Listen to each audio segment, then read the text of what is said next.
Is Western civilization on the verge of collapse? And if so, what does that mean? Help me understand that, Brett. Brett, why don't you start?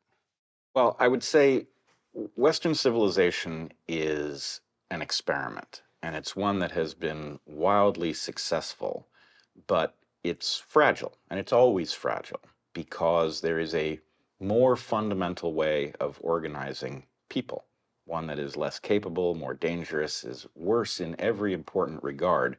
But because it is more fundamental, when a superior alternative collapses, it collapses into this baseline state. And what I'm really arguing is that there are two bases on which a society can exist. Two reasons for collaboration of the level that would amount to a civilization. One of them has to do with genes. The simple fact that people share genes provides a rationale for them to cooperate, because in evolutionary terms, the cost of their altruism is reduced by the degree of their relatedness. So gene-based cooperation is what history looks like. What Western civilization really did is come up with a reason outside of genes for people to collaborate, essentially for people to put aside their racial differences, their phenotypic similarities, and to join forces on the basis that different members of the team brought different strengths to the table. That is a superior way of being. If you are limited to collaborating only with people who are closely related to you, then the toolkit available to you is small. If you can collaborate with anybody on the basis that they have something useful to add, then the pool is large. So that larger pool is utterly dynamic, and it explains why Western civilization has been such a powerful force for innovation, and it explains why people, once they see how it works, want to join.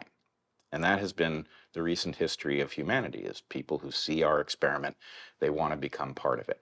But as times get rough, the more robust form of collaboration is based on genetic relatedness. And so the collaboration between parties that aren't closely related tends to break down, and the collaboration within these lineages tends to be emphasized. And so I'm concerned that what's happening is the growth has run out, the ability to generate phony growth by borrowing from the future is now running out. And as the music stops and there aren't enough chairs, people are resorting to looking for who is live, blood is thicker than water is effectively the rule that's taking over. Heather, what do you how do you see this? It's the same or different? Like where do you guys converse about this existential threat? I guess I would just add that we can see this at every scale, right? We see this at the individual level and within small institutions where we are being advised that appreciating and borrowing from other people's cultures is appropriation and isn't to be done. And that people who look a certain way need to atone for the sins of their ancestors. And then at the global scale, we see this in the form of ever more conflicts that really amount to ethnicity versus ethnicity, right? That they're actually lineage versus lineage, and we will never attain a stable democratic state across the entire world. It's inherently, as Brett says, neither stable long term nor particularly robust, but we were moving towards something that was that appeared almost asymptotic, and now it feels that there is not just a movement away, but that there is an embrace of the movement away among too many of the players at every scale. The thing that has been challenging, I think, certainly for me, but I think probably for a lot of people, is I've always thought of myself as sort of a rational optimist, to borrow Matt Ridley's book, The Rational Optimist, and he and others like Steven Pinker and many basically point to this incredible hockey stick of prosperity, right? That you have the Industrial Revolution, sort of building on the tool set of the Enlightenment and the scientific method, and boom, Malthus was wrong. We can go from 1 billion people in 1800 to 8 billion people today, 4 billion of which seem to be living roughly a middle-class life that would look better than the life of kings and queens in 1800. So what are we complaining about? Isn't this all like still kind of awesomeness with a little bit of hiccups on a hockey stick of prosperity? I mean, that's not what it sounds like you're saying. So help me if I'm trapped in rational optimism to sort of break the spell. I think the problem is you're looking at a pattern from which you cannot properly back out the hazards. And it's not that there is anything about the story of rational optimism that couldn't be true, but it will not simply be true by virtue of us discovering each new way to become more efficient. We are playing with very dangerous technologies. We crossed over in the 20th century to technologies that were literally capable of driving humanity extinct in one go.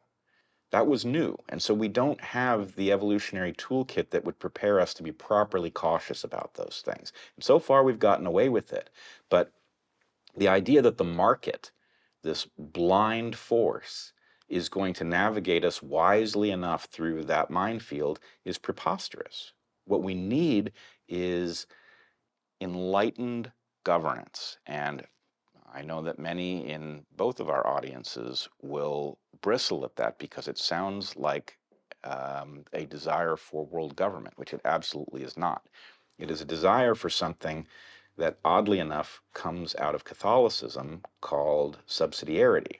And what subsidiarity means is that everything must be governed at the lowest useful level. But there are some processes that are truly global. We need to have some way of managing the oceans so that we don't have opportunists depleting them so that they're not there for the rest of us. That somehow has to be managed at a global scale.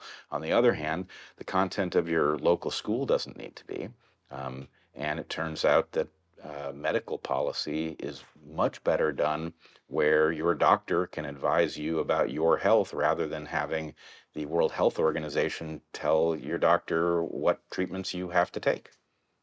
Yeah, so Dad Saves America is a show that is the product of an organization I founded called Emergent Order Foundation. So, I got that from Hayek, but I know that's obviously fundamentally an evolutionary concept. So when you think about enlightened governance and evolution, or just like the way people tend to actually have things emerge, do you have reason for optimism that enlightened governance is possible? Because I think that's one of the other things that feels like it's happened is the internet has kind of revealed to so many of us that the emperors have no clothes. And I think it's left all of us, myself included, feeling like, well, where do you turn for reliable expertise? And how do you not just sort of say, I don't trust any experts, which I don't think is a viable thing either. It's like, I'm not going to go to my plumber and tell him to do brain surgery on me. I want an actual brain surgeon to do it. But where does like expertise just become mouthing off and nonsense? And how do we get governance that actually works? What do you have a thought about that? Heather, what about you? How do you think about that? I think there are a number of questions in there. At one scale, expertise seems to be broken. Credentials are broken because the institutions are broken. Degrees don't mean what they should, maybe what they used to, but they certainly don't mean what they pretend to mean now. So in lieu of expertise, relevant experience, perhaps. Now, that may be just kicking the can down the road. How do we define relevant experience? If we can, it feels to me like agreeing that the credential is not a good proxy for relevant experience. Let's establish that as an assumption, which still a lot of people have not agreed to. Still degrees from, Harvard and Stanford and Yale seem to mean something to people, even as we see the utter garbage that's coming out of these institutions at the faculty and administrative level. And if the faculty and administrations are broken and confused, why do we expect the students to be less broken or confused as they graduate from those institutions? So what does relevant experience mean? Why is it that an excellent plumber doesn't require a degree in plumbing for you to trust him to come into your house. But an excellent doctor does. And I'm not saying that there shouldn't be some different kind of system to establish whether or not a doctor should be, should be someone that you trust. But I'm not sure that those standards as they exist are what they should be, right? We know that plumbing is learned from real experience with the physical world, what happens under different systems. And the fact is that used to be doctoring was the same thing. To what degree does that need to have changed because our technological advances have put what doctoring is outside of the scope of what any human being can actually observe? And to what degree is doctoring now something that doesn't have a lot to do with diagnosis because it serves interests that are neither yours nor your doctor's? And if it's the latter, then we've got a problem. And if it's the former, well, let's remember that actually our bodies still exist at precisely human scale, ipso facto. And therefore, there should still be a lot of room for actual diagnosis between patient and doctor at the very real human scale that we exist at. And that has almost disappeared in favor of the high-tech, you can't understand, I'm the expert, trust me on this level, which obviously is sending a lot of people to, early sickness and early graves. If you like this clip, we've got more where that came from. Be sure to watch the full video, and don't forget to subscribe to the channel so you won't miss our new videos as they come out each week.